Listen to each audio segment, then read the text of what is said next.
Hello students, so this is the video lesson 35 and in this video lesson we are going to final our derivation for the single slit Fraunhofer diffraction.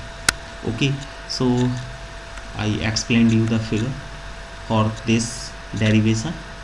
Okay, and in the last video session we explained the intensity formula and it comes to be I is equal to a square sine square beta upon beta square. Okay, here a is a constant given by small n small a.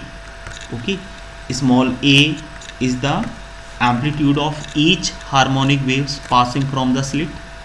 Small n is the number of harmonic waves. So there are small n harmonic waves with each amplitude small a, and due to small n harmonic waves, superposition of small n harmonic waves, the resultant intensity at any point, at any random point on the screen, either from the central point capital C, is given by this formula. Here beta is again a constant.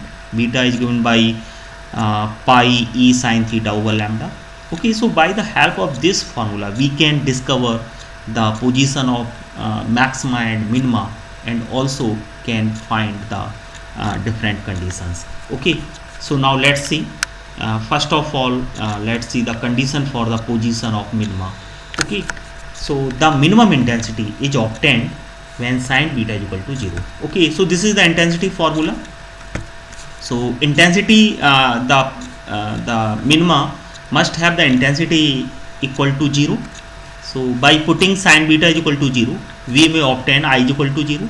That's why the condition for minima is given by sine beta is equal to 0, or trigonometric relation gives the beta is equal to plus minus n pi. Okay, here beta is equal to pi sine theta over lambda. Okay, so you can put the value of beta and then after you can cancel the pi term coming on the each side, and by the cross multiplication you can achieve the condition E sine theta is equal to plus minus n pi.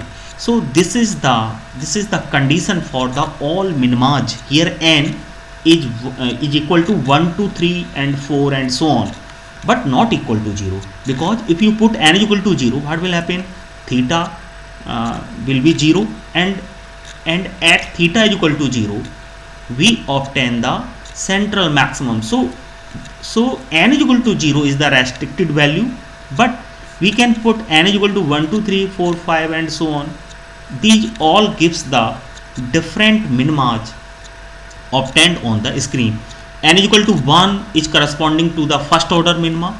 This is the second order minima. This is the third order minima and fourth order and so on. Okay, so let's see the intensity distribution curve. So this is the minima here. This is the central order. This is the central maxima. Central maxima is obtained at theta is equal to 0. That's why n is equal to 0 is restricted here. Okay, and this is the first minima.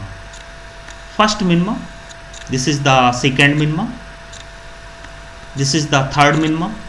This is the fourth minima, and in this way, here on the either side of the central maxima, this is also the first minima, second minima, and so basically n is equal to plus minus 1, plus minus 2, plus minus 3, plus minus 4 may also be valid here. Okay, so this is the condition and position of all minimas on the screen due to the diffraction.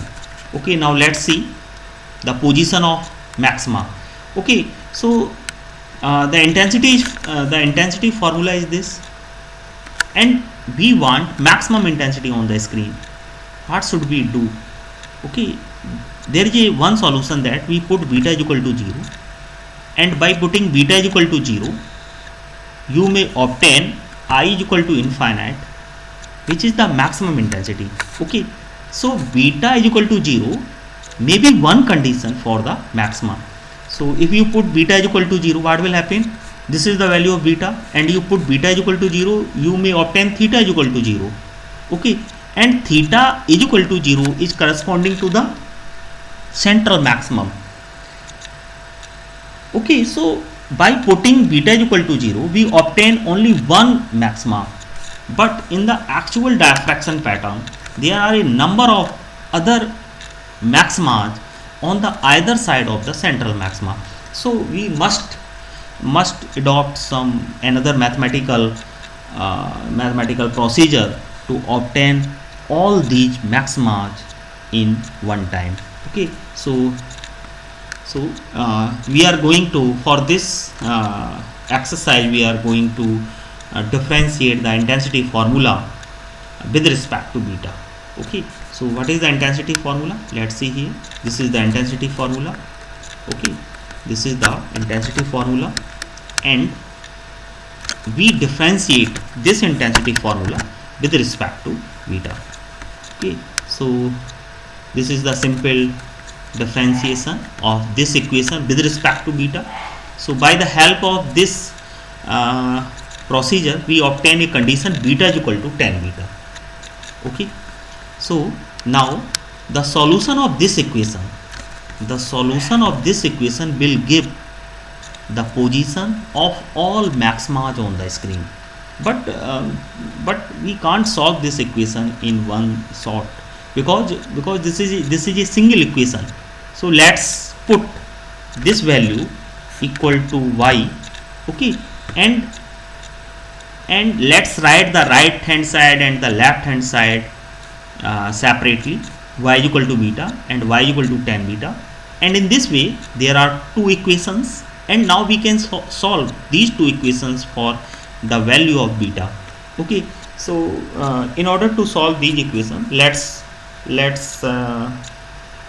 draw these two equations on the graph paper. Okay, so this is the graphical representation. So y is equal to beta, it is a straight line passing from the center and making 45 angle with the x-axis. Okay, so this is the line which is the y is equal to beta line.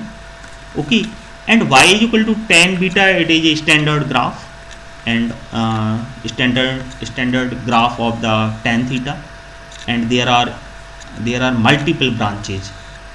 Okay, in the all quadrant. Okay, so the intersection of these two, the blue lines are for the tan beta graph and the black line is for the y is equal to beta graph.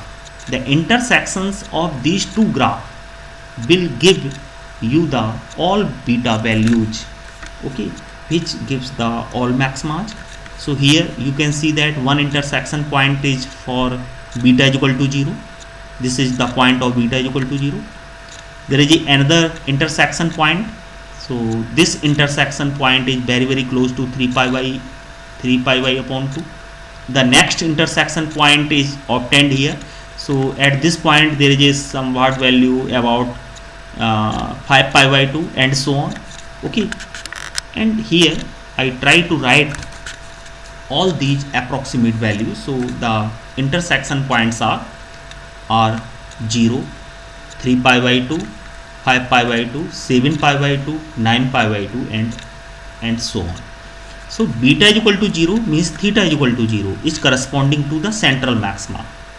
Okay, so beta is equal to 0, that means theta is equal to 0 is corresponding to the central maxima, while the other value beta is equal to plus minus 3 by 2 plus minus 5 pi by 2, because there is a graph on the minus quadrant also gives the position for the secondary maxima.